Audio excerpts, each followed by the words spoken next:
Mtazamaji na msikilizaji unayenifuatilia katika somo hili, ni kukaribisha sana ninapotamani kukuelezea juu ya umaskini. Nazungumzia umaskini wa mali. Umaskini wa mali ni matokeo ya kutumia zaidi ya kile unachokiingiza. Nikizungumzia matokeo ya kutumia zaidi ya kile unachokiingiza, wewe kwa siku unaingiza shingapi? Matumizi yako ni shingapi? Na hayo matumizi huwa yakoje? Kwamba unayatumia unafanya matumizi hayo katika mahitaji ya lazima, au unafanya matumizi ambayo sio ya lazima?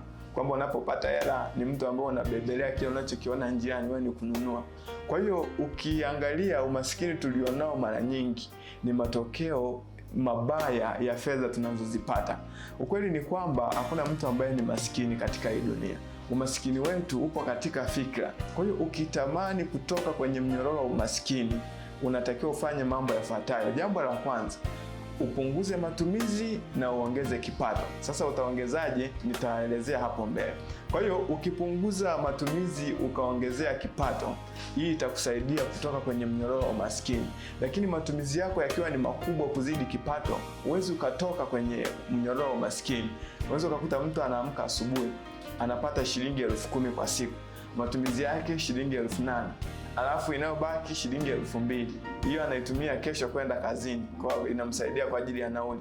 Kwa hiyo wewe unakuwa unaanza kila siku upya, Unaona maisha namna hiyo yanakufanya wewe usipige hatua. Sasa ili uweze kuwa na mpangilio mzuri wa maisha yako juu ya fedha, lazima uanze kujiuliza yafuatayo.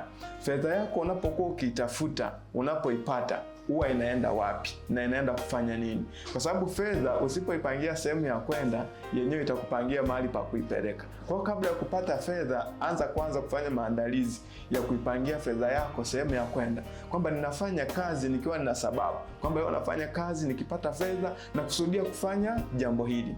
Hatupati tu afu baadaye ndo tujiulize, hivi hii fedha nimepata nifanyie nini? Ukiwa ni mtu wa namna hiyo, uwezo ukafikia malengo ulionayo. Lakini ukiwa ni mtu ambaye umepata fedha afu unajiuliza kwamba sasa lile kusudi nilokuwa nikiliwaza mara zote natakiwa niliheshimu kwa kutunza hiki kiasi nilichokipata, ili baadaye nije kufanya malengo nilionayo.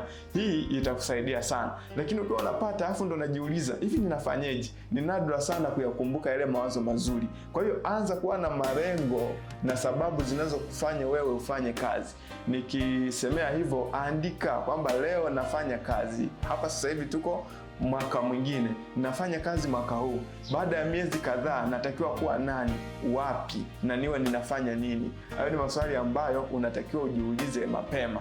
Kwa hiyo unakuwa na sababu. Unapokuwa unapata fedha, kama unafanya kazi, baadaye uje kujiajiri, hiyo itakusaidia kuweka akiba. Kwa hiyo unapopata fedha, hautakuwa na mpangilio mbaya wa matumizi ya fedha.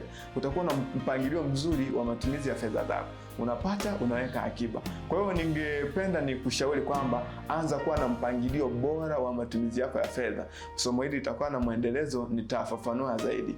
Ningependa kusikia kutoka kwako, nadhani kati ya hizi sababu mbili nilizokutajia kwamba umaskini ni matokeo ya kutumia zaidi ya kile unachokiingiza, wewe huwa unakutwa na jambo gani? Unapopata fedha huwa unatumia, baadaye ndipo unajiuliza iliyobaki nifanyie nini? Au unaanza kuweka akiba, afu ile inayobaki ndipo unajiuliza nitumie kufanya kitu gani? Niandikia hapo chini kwenye comment, nitasoma kisha nitakushauri, na Mungu akubariki sana.